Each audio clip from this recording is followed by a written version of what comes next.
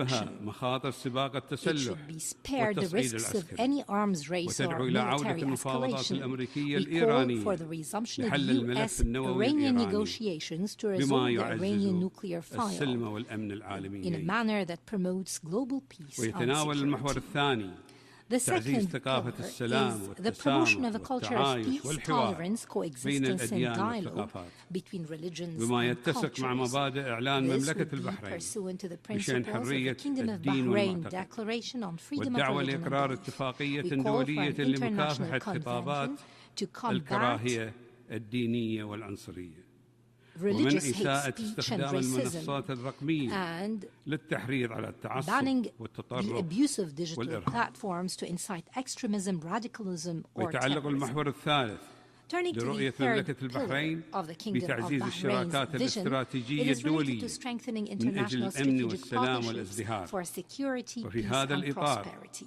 In this regard, we take part in the comprehensive security, integration and prosperity agreements signed between the Kingdom of Bahrain and the United States of America, والتي يصفها صاحب السمو الملكي His Royal Highness the Crown Prince and Prime Minister described it نقطة as a launching point for a انطلاق لإطار متعدد الأطراف يهدف إلى جمع الدول ذات التوجهات المشتركة في تحقيق الاستقرار والازدهار ومثالا فعالا لرؤية شاملة قائمة على الاحترام المتبادل والأهداف المشتركة.